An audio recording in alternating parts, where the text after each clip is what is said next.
नमस्कार साथियों, मैं मुकेश परियार यूथ एकेडमी के यूट्यूब चैनल पर आपका हार्दिक अभिनंदन करता हूं, स्वागत करता हूं, वंदन करता हूं।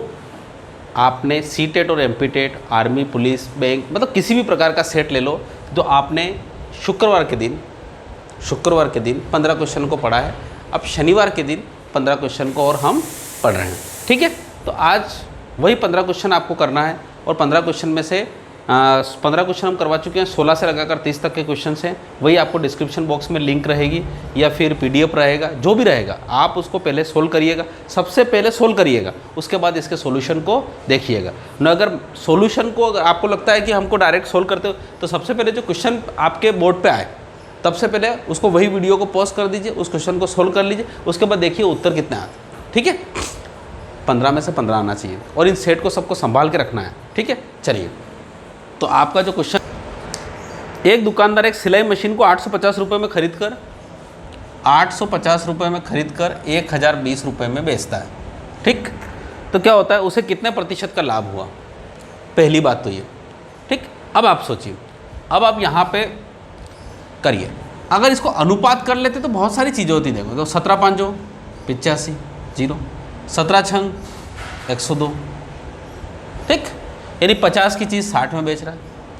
50 दूना 100, 60 दूना 120, यानी 100 की चीज़ को कितने में बेच रहा है? 120। अब 100 की चीज़ को 120 में बेच रहा है तो कितने % का लाभ होगा? 20% का लाभ होगा। जय हिंद, जय भारत। ऐसा किया जा सकता है, ऐसी बात नहीं है। अब क्या समझ में नहीं रही तो कई बात करें। 850 का 1020 का डिफरेंस कितना हुआ? 170, यानी 170 रुपये का लाभ हुआ 850 पे। तो 100 पे कितना? बात वही है, 0 से 0 गया, 17 एकम 17, 17 5 85, 1/5, 1/5 होता है 20%। बात खत्म। यही 20% का आपका लाभ होगा। क्वेश्चन नंबर कौन सा था? 16, ठीक। आपके स्क्रीन पर 17 नंबर का क्वेश्चन दिखता हुआ। चलिए, क्वेश्चन नंबर 17 क्या है? आपको क्यूब रूट निकालना है। क्यूब रूट निकालना है मतलब 216 1 2 3 का क्यूब रूट निकालना है, ऐसा निकालना है। 216 का क्यूब रूट कितना होता है? 6, और 3 जीरो का कितना होगा? 1। तो इसका उत्तर कितना होगा? 60। बस 60 लगाइए, आगे बढ़िए। जय हिंद, जय भारत। एक क्वेश्चन है इसने, है। चलिए, क्वेश्चन नंबर कौन सा? 18। क्वेश्चन नंबर 18 क्या बोल रहा है?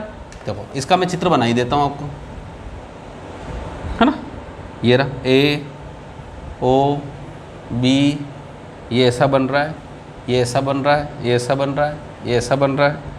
यहाँ पे C, यहाँ पे D, ये है 3x, ये है 4x और ये है 5x, ठीक।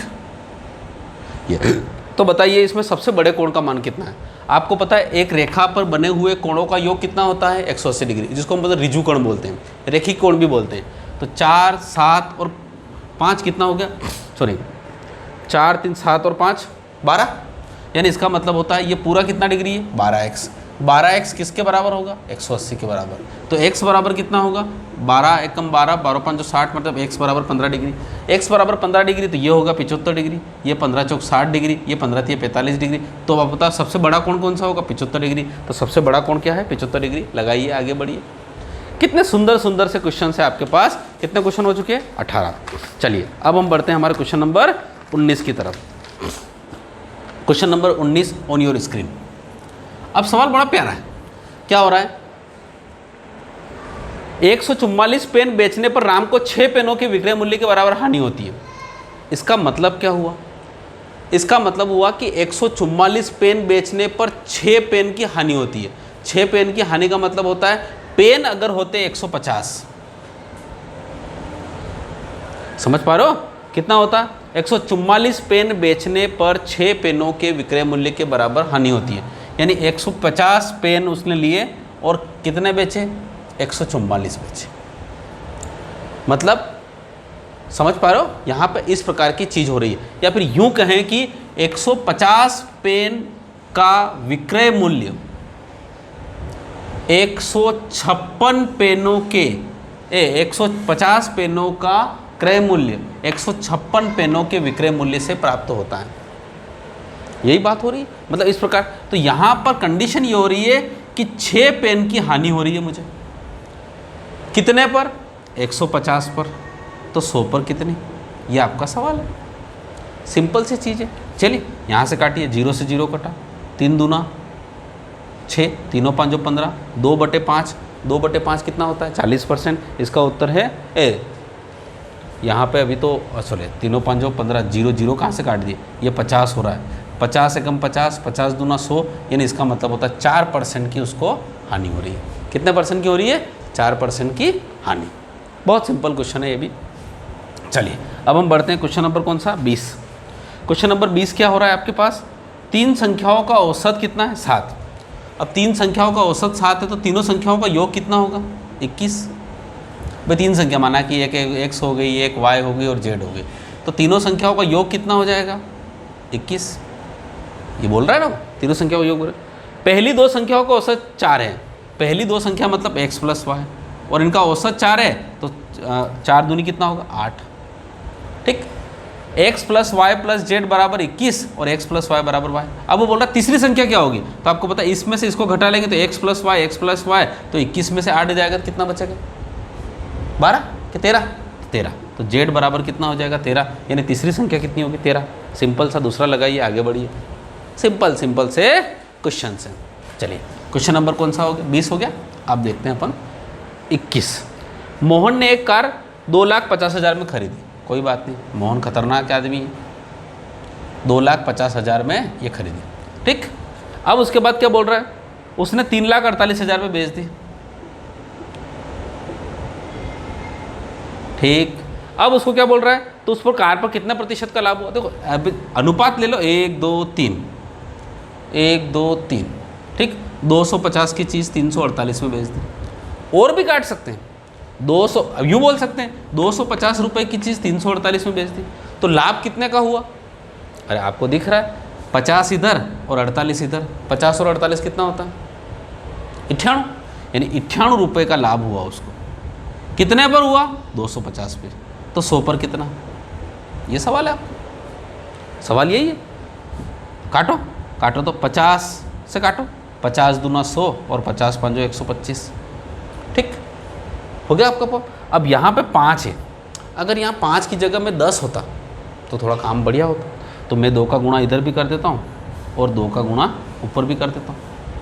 ठीक, तो यहाँ कितना हो गया 4, 4 का गुणा करो तो 4 8 कितना होता है 32, 4 9 36 और 2 38, 36 और 3 39 बटे 10, यानी इसका मतलब होता है 39.2%। आपका उत्तर है 39.2%। सिंपल सा आपका दूसरा उत्तर। कहीं कोई दिक्कत। चलिए कितने सुंदर सुंदर से सवाल, कितने क्वेश्चन कर लिया आपने 21 सवाल कर लिया। लो चलिए अब question number 22 on your screen. कितने वर्षों में 12% की दर से 3,000 का ब्याज 1,080 हो जाएगा।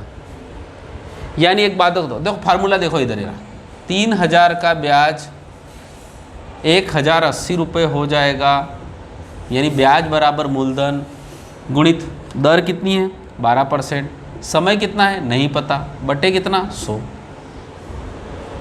ठीक, सिंपल सी बात। अब काट लो, कट कट कट कट, एक और कट से एक और कट, काट लिया।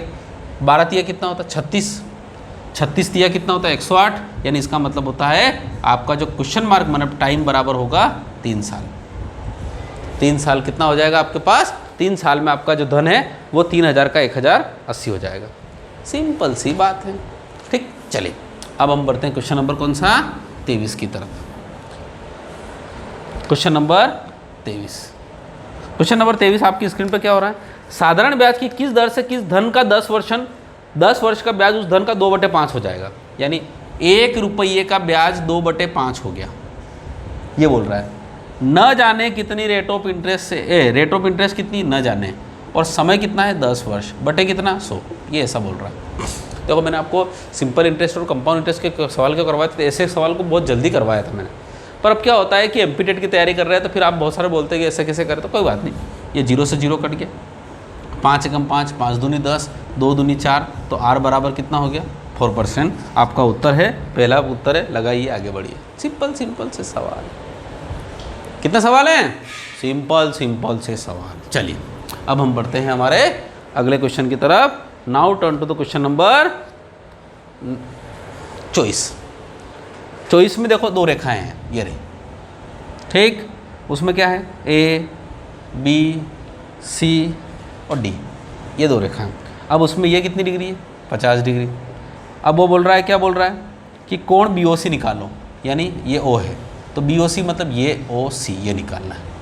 अरे बिल्कुल सिंपल है साहब, आपको पता है ये पूरी रेखा इस पे 90 डिग्री को काट करे। ये बोल रहा है ना उसने AB और CD परस्पर समांतर है, यानी AB और CD दो क्या है? परस्पर समांतर है, यानी AB पैरेलल है CD के। अगर ये पैरेलल है तो यहाँ पर दोनों क्या होगा? 180 डिग्री कोण बनाएगा। ये 50 है तो ये 130 होना ही रहा, बस बात खत्म। 130 डिग्री लगाइए, आगे बढ़िए। कितने सरल सरल सा सवाल, ठीक। अब क्वेश्चन नंबर कौन से पे आते हैं? क्वेश्चन नंबर 25 पे। अब 25 के ऑप्शन तो आपको दिख रहे होंगे क्वेश्चन में, ठीक है। अब दिख रहे हैं तो क्या बोल रहा है वो? किसी त्रिभुज की दो भुजाओं की लंबाई का योग हमेशा होता है। मैंने त्रिभुज का एक चैप्टर पढ़ा रखा है। देखो मैं जब भी बोलता हूँ मैंने पढ़ा रखा है, इसका मतलब होता है आप MP टेट मतलब सॉरी हमारी जो यूथ एकेडमी उसकी प्लेलिस्ट में गणित का एक चैप्टर है, उस गणित के चैप्टर में हमने त्रिभुज कैसे बनते हैं उसके त्रिभुज की अवधारणाओं में बताया। तो त्रिभुज कैसे बनते हैं कि अगर कोई त्रिभुज की दो भुजाओं का योग हमेशा तीसरी भुजा से अधिक होता है, हमेशा होता है। तो यहाँ पे हो रहा है किसी दो भुजाओं का लंबाई का योग तीसरी भुजा से छोटा नहीं होता है, तीसरी भुजा से बड़ा होता है, तीसरी भुजा के बराबर नहीं होता, तीसरी भुजा का 2/3 नहीं। तो इसका उत्तर कौन सा होगा? तीसरी भुजा से हमेशा बड़ा। क्या आप सवाल समझ में आए? ये इस प्रकार से आपका क्वेश्चन नंबर कौन सा था?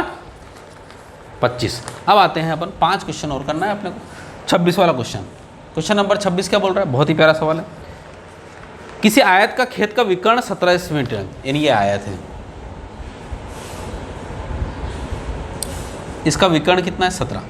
आपको पता है विकर्ण 17 है तो यहाँ पे 90 डिग्री कोण बनेगा। 90 डिग्री कोण पड़ेगा तो ये लंब होगा, ये लंब होगा तो ये आधार होगा, और ये आधार है तो ये भी आधार है, और ये लंब है तो ये भी लंब है, ठीक। इस प्रकार से सवाल। अब उसने क्या पूछा? खेत का क्षेत्रफल क्या है? क्षेत्रफल मतलब होता है लंबाई गुणित चौड़ाई, यानी लंबाई गुणित आधार, आधार, ठीक। आधार लिख दो, लंबाई गुणित, इसको आधार बोलो या चौड़ाई बोलो, बात ही की, ठीक। इसका गुणा करना। अब आपको पता है मैंने आपको जब समकोण त्रिभुज बताया था उसकी प्रॉपर्टी बताई थी तो मैंने ट्रिपलेट बताई थी। अगर यहाँ 17 है तो यहाँ 15 और 8 101% होगा, ठीक, बिल्कुल होगा। और 15 8 कितना होता है? 120। इसका उत्तर 120 है, और लगाइए और आगे बढ़िए। कि नहीं शर्मा के समझ में नहीं आया तो कोई बात नहीं, आगे जन लिख रखा उसने। तथा परिमाप कितना है? 46। परिमाप का मतलब होता है, इसका परिमाप क्या होता है? 2 गुणित लंबाई धन चौड़ाई, यही परिमाप होता है। वो कितना दे रखा है? 46। तो लंबाई धन चौड़ाई कितना हो जाएगा? 46 में 2 का भाग दिया कितना होगा? 23। 23 का मतलब होता है इन दोनों की लंबाइयों का योग, लंबाई और चौड़ाई का योग 23 होना चाहिए। तो देखो 15 और 8 23 है कि नहीं? तो बस बात ही खत्म। देखो 15 का वर्ग 225, 8 का वर्ग 64, 225 और 64 कितना होता है? 289, 289 का 17, क्योंकि पाइथागोरस प्रमेय सिद्ध कर रही है। पाइथागोरस प्रमेय लगना चाहिए, ये इस प्रकार से। अब आप सोचो कि सर इधर भी जा समझ में जा, हाँ तो बिल्कुल आएगा। तो 15 8 कितना होगा? 120, इसका उत्तर है, खत्म। समझ पा रहे हो मेरी बात को? यही इसका उत्तर है। चलिए आगे चलते हैं। क्वेश्चन नंबर कौन सा? 27। जब हम बात करते हैं क्वेश्चन नंबर 27 की, तो आपके पास घन, आपको पता है घन होता है। घन में आयतन क्या होता है? A क्यूब होता है ना। अगर 2 घन हो तो A1 और A2 क्यूब। उन दोनों घनों का आयतनों का अनुपात कितना रखा है? 27:64, यानी ये 27 ये 64, ठीक, ये ले रखा है इसमें। तो A1/A2 कितना हो जाएगा? इनका घनमूल निकल जाएगा। 27 का कितना होता है? 3, और इसका 4। अब वो बोल रहा है वक्र पृष्ठ का अनुपात निकालिए। तो वक्र पृष्ठ का अनुपात क्या होता है? 6A², तो 6A1²/6A2²। 6 से 6 कट गया। A1/A2, A1 कितना है? 3, 3 का वर्ग कितना होता है? 9, और 4 का वर्ग कितना होता है? 16। तो इसका उत्तर होगा 9/16। कलम चलाने की जरूरत नहीं थी, पर आपके लिए इतना सारा करना पड़ा मुझे, ठीक है। क्वेश्चन नंबर कौन सा था? 27। 3 क्वेश्चन और बचे, 28, 29 और 30। बहुत ही प्यारा क्वेश्चन है। अब देखिए क्वेश्चन नंबर कौन सा है आपके पास? 28। 10 दिनों में मिनटों की संख्या, 10 दिनों में मिनटों की संख्या, ठीक, मिनटों की संख्या, ठीक है, निम्नलिखित घंटों में सेकंडों की संख्या बराबर होगी। घंटों में सेकंड की संख्या के बराबर होगी। देखो 10 दिनों में मिनटों की संख्या क्या होती है? 10 गुणित एक दिन में होते हैं 24 घंटे, और 1 घंटे में होते हैं 60 मिनट। तो ये हो गई 10 दिनों में मिनटों की संख्या। ये किसके बराबर है? घंटों में सेकंडों की संख्या, तो 1 घंटे में कितने होते हैं? देखो क्वेश्चन मार्क ये लगा दो, 1 घंटे में कितने मिनट होते हैं? 60 मिनट। और 1 मिनट में कितने सेकंड होते हैं? 60 सेकंड। ये दोनों इक्वेशन बराबर इस क्वेश्चन मार्क से जो हो जाएगी वही उसका उत्तर है। समझ पा रहे हो मेरी बात को? 10 दिनों में मिनटों की संख्या बराबर कितने घंटों में सेकंडों की संख्या के बराबर है? तो इसका मतलब होता है 0 से 0 कटा, ये 0 से 0 कटा, और काट लेते हैं, ये 6 से ये 6 कटा। अब उसके बाद फिर एक कम 6 कम 6, 6 चौक 24, तो क्वेश्चन मार्क बराबर कितना हो गया? 4। इसका मतलब होता है 4 घंटों में सेकंडों की संख्या के बराबर है। सवाल उत्तर। अशोक तो मोटो सवाल है, ठीक? आगे समझ में आपको? तो ये क्वेश्चन आपका कौन सा नंबर का क्वेश्चन हो गया है? आपका 28। 2 क्वेश्चन और बचे हैं आपके, बहुत ही प्यारे प्यारे क्वेश्चन। अब आपके पास 29वां क्वेश्चन है आपके पास, 256 की घात 0.16 गुणा 16 की घात 0.18,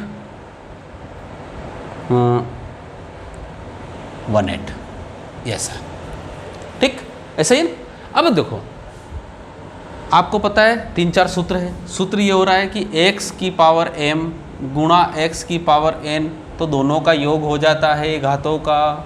आधार समान हो तो घातों का योग होता है गुणा में, घात के ऊपर घात हो तो घातों का गुणा होता है, ठीक? तो यहाँ पर देखो इस 256 को लिख सकता हूँ मैं 16 की घात 2, और बटे में ऊपर कितना हो जाएगा? 0.16 गुणा 16 की घात 0.18।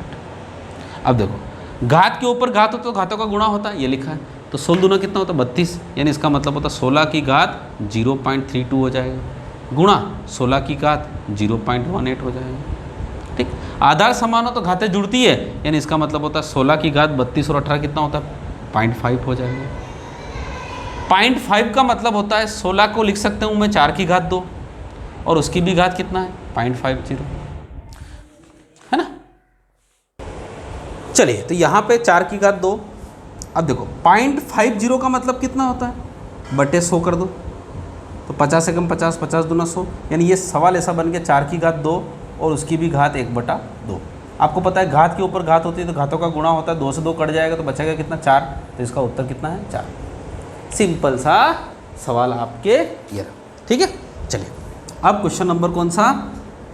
Last question of the day. देखिए धीरे धीरे करते हम आपके पास एमपीटेट सीटेट के लगभग 2-3 तीसरा पेपर है ना? तो बिल्कुल अच्छा लग रहा होगा आपको। अब क्वेश्चन नंबर जो 30 है, वो 30 नंबर का जो क्वेश्चन है उसको हम देखते हैं। पहला ऑप्शन है आपके पास कि सही कौन सा है? -16 बड़ा है -15 से, ये आपका पहला ऑप्शन, क्योंकि ऑप्शन सारे लिखना पड़ेंगे इसमें। बी नंबर का ऑप्शन है -16 बड़ा है आपका, सॉरी छोटा है आपसे -20 से, ठीक? तीसरा ऑप्शन है आपके पास -16 बड़ा है 1 से, और चौथा ऑप्शन है आपके पास -16 छोटा है -3 से। देखिए एक चीज़ मुझे बताओ, सबसे बड़ी बात तो कि जो चीज़ माइनस में जितनी बड़ी वह उतनी ही छोटी। पहली बात तो 16 और 15 में बोली, दोनों के माइनस लग रहा है, तो इसका मतलब होता है 16 चीज़ छोटी होगी, जबकि ये बोल रहा है बड़ी, तो गलत। बड़ी का मतलब होता है जिधर चौड़ी टांगे होती है ना उधर बड़ी, ठीक है? इस प्रकार से ध्यान रखिएगा। बहुत सारों को क्या होता है ग्रेटर देन और लेस देन में फ़र्क ही नहीं पता चलता। भाई चीज़ें, भाई इधर की टांगे इधर बड़ी हो गई, इसका मतलब होता है ये चीज़ इसमें समा सकती है, ये चीज़ इसमें समा सकती है, मतलब ये चीज़ बड़ी हो गई, ठीक है? अब यहाँ पे ये बोल रहा है -16 छोटा है -20 से। भाई माइनस, दोनों माइनस की संख्या, तो जो चीज़ जितनी बड़ी वह उतनी ही छोटी, तो ये भी गलत हो गया। -16 बड़ा है 1 से, अरे यार प्लस वाली चीज़ तो हमेशा बड़ी होती है माइनस से, इसका मतलब होता है ये भी गलत। अब ये भी गलत, तो ये सही होना ही। पहली बात तो ये है, तो फिर भी देख लो -16 छोटा है -3 से, बहुत ही बड़ी बात है, सही है, ठीक है? तो इस प्रकार से हमने आपके एक दिन 15 क्वेश्चन करवाए, एक दिन फिर 15 करवाए और 30 क्वेश्चन करवाए। पीडीएफ आपके पास रहेगी। देखिए आपको इसी प्रकार से तैयारी करना है। ये आप इसमें सभी लेवल के क्वेश्चन है, जो छोटी एग्जाम है, देखो बैंक और एसएससी को छोड़ के बची हुई सारी एग्जामों में इसी प्रकार के क्वेश्चंस पूछे जाते हैं। इसमें हम क्वेश्चन में और थोड़ा सा इसमें मिक्सअप करते रहेंगे और इस प्रकार से हम आगे बढ़ते रहेंगे, ठीक है? लाइक करिए, शेयर करिए, सब्सक्राइब करिए, अपने दोस्तों तक पहुंचाइए, मज़ा आ जाएगा आपको। Thank you so much. जय हिंद, जय भारत।